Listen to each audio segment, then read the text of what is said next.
Hi guys, it's me, Ethan, and welcome back to part 3 of Captain Underpants 3. Let's get started. Trip 311, brown bag. The next day, George and Hal each brought their own sandwiches to make their carbs hot if it's for lunch. I'll trade you half of my peanut butter gummy worm sandwich, said George. You for half of your tuna salad with chocolate chips and mango marshmallow sandwich. Seriously, Hal, you want some barbecue sauce on that? You kids are disgusting, Mr. Carl shouted.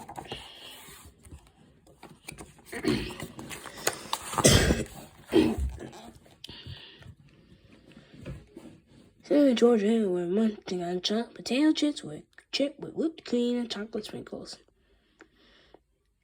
Mr. Carp was turning green. What's for dessert? Asked Hal. Hard-boiled eggs dipped in hot fudge Skittles, said George. Excuse me. I can't stay anymore. You got someone at the door for some fishing. You know, said George. Now that Mr. Carp is gone, we can run to the cafeteria and change malaria around the lunchtime.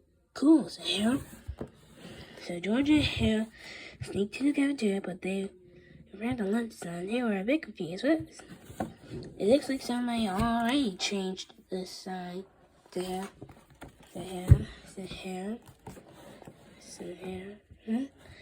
Forget the sign, said George. Look at everybody, they changed. It was true. All the kids and teachers and Jerome in school were entering the cafeteria looking as normal as ever. But they were leaving the cafeteria looking quite different. Look, cried George, they were all wearing broken eyeglasses and all together with masking tape. They've all got vinyl pocket protectors. They've all turned into nerds, Hal. They've all turned into nerds, Hal, I guess. And look at their skin, said George. They're all gray and clean. That could only mean one thing. They're zombie nerds, said Hal. I'm afraid so, said George. Let's just hope they're friendly, said Hal. Who ever heard of a friendly zombie nerd? Asked George. I'm afraid, said Hal whined. There's no time to be afraid, said George. We've got to get to the bottom of this. That's what I'm afraid of, said Hal. Chapter 12. To the bottom of this. George and Hal had crawled into the cafeteria and sneaked through the kitchen doors. There they had hid by a table while the incredibly cafeteria ladies from outer space discussed their plans to take over the world. Look at these puny earthlings, laughed dorks. They're all drinking evil zombie nerd milkshakes and transforming before our very eyes. It won't be long now, said Clarence. Tomorrow we'll feed them super evil rapid growth juice.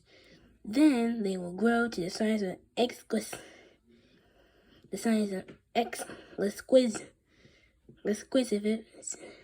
trees. Exactly, sneered George. Then we will unleash our giant evil zombies upon Earth, and soon the planet will be ours as three evil space guys threw back their heads and laughed hysterically. You gotta tell Mr. Crump about this, Hal whispered. Right, whispered George and Hal. He's gotta get rid of that super evil rapid growth juice. George carefully reached out the carton of juice. Reached out and swiped the carton of juice. What should we do with it? Asked Hal. Let's pour it out the window, said George.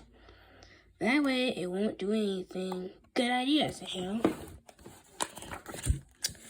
While the non-cafeteria ladies continued laughing, George quickly emptied the carton of super evil rapid growth juice out the window. You know, whispered Hal. Mr. Carter is not going to believe that sinister cafeteria ladies from outer space have turned everybody into evil zombies. Sure, he'll believe us. He's got to believe us, said George. I hope he believes us. Chapter 13. He doesn't believe them. That's the most ridiculous story I've ever heard, laughed Mr. Crump. But it's true, cried Hal. Yes, said George. Everybody in the school and the entire school is an evil zombie nerd. The kids, the teachers, everybody. All right, said Mr. Crow. I'll prove it to you. I'll prove it to you. He pressed a button on his intercom and called for his secretary.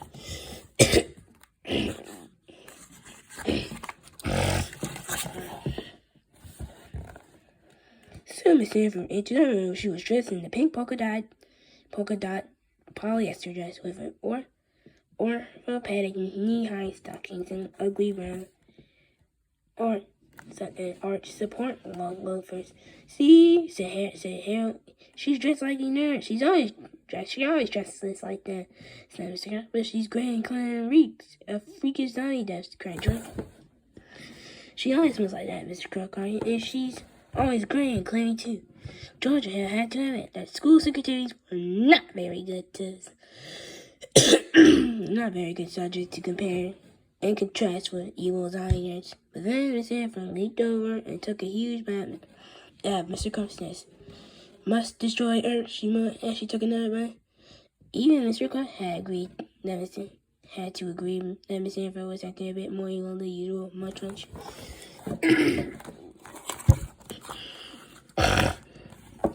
So George and Harold took Mr. Crow down to the cafeteria to confront the evil nut place. Suddenly, out of nowhere, the shadows stepped the evil Zork. Gotcha! Zork cried as he grabbed Harold onto his shoulders. Ah! Screamed Harold. He was squirmed away, pulling Zork's clothes off, and revealing two slimy green tentacles. See, Mr. Crow, said George, we told you they were space guys. You fools, screamed Zork. Now we will destroy you. The evil Zork pointed his tentacle at George and Harold. Mr. Crow, his index finger snapped. Suddenly, Mr. Crow began to change. Snap.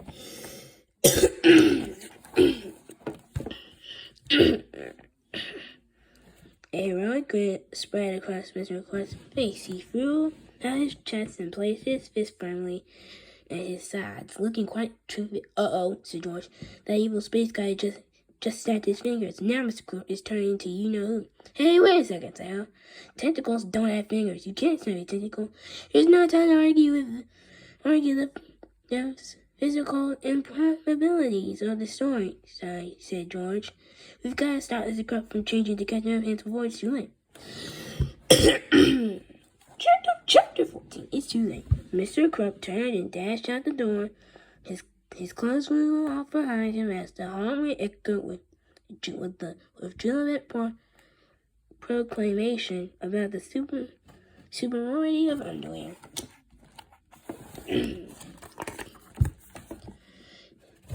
George and Harold dashed after him, but the door was quickly blocked by Zork's class and Jennifer. You want to get out of the kitchen? The evil Jennifer mocked. You gotta go through us.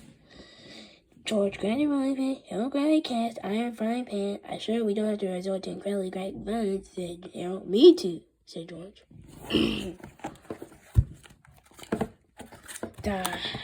Chapter 15. The Incredibly Graphic Violence Chapter. Part 1. You flip around.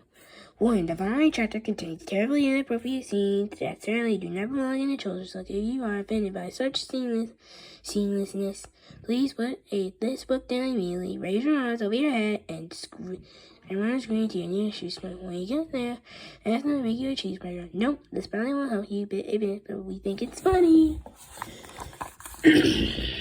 Lately, there have been many groundbreaking advances in the field of animation. There's claymation, daymation, Japanese anime, and even computer animation.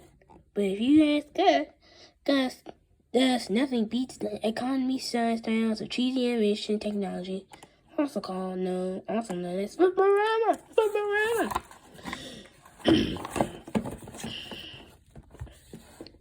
George, since you back?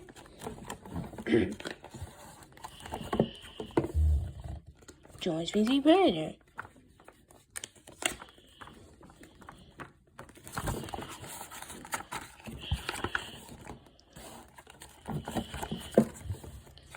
George Fancy Bad Guy.